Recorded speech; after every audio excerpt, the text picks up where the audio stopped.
কয়টা বাণী করেছিল গো? সপ্তম বাণী।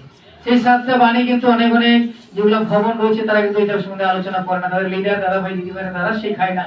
কারণ গুড ফ্রাইডে এবং জন্মদিন তারা পালন করে না, তারা পালন করে না, কিন্তু তারা প্রভুকে বিশ্বাস করে, প্রভু বলে বিশ্বাস করে না, গুরু বলে স্বীকার করে, কিন্তু করে না। ভাই বলে প্রভু এই প্রভু নামে পরিত্রাণ।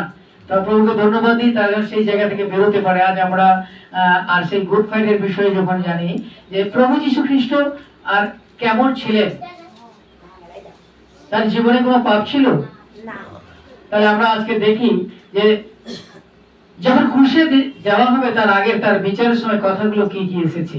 ক্রুশে যাওয়ার আগে ক্রুশীয় মৃত্যুতে তিনি ক্রুশের উপরে 7টা বাণী করেছিল, কিন্তু ক্রুশে যাওয়ার আগে আগে যখন বিচার তার সালিশ হয়েছিল সেখান থেকে আমরা দেখবো যে কি পাই আর কি পাওয়া যায়।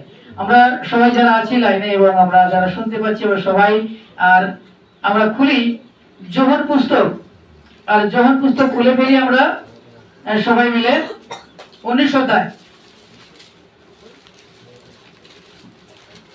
যোহন 19 অধ্যায় খুলি আমরা সবাই। যোহন 19 অধ্যায় 1 থেকে 25 আমি পাঠ করছি, আমরা সবাই আর বাইবেল খুলি আমরা শুনি যে যখন তাকে ধরে নেওয়া হয়েছিল আর তখন আমরা দেখি যে তখন পিলাত যিশুকে লইয়া কড়া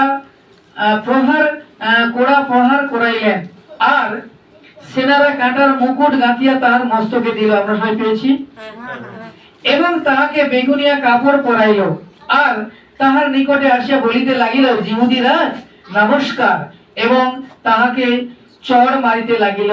তখন পিলাত আবার বাহিরে গেলেন ও লোকদিগকে কহিলেন, দেখো আমি ইহাকে তোমাদের কাছে বাইরে আনিলাম।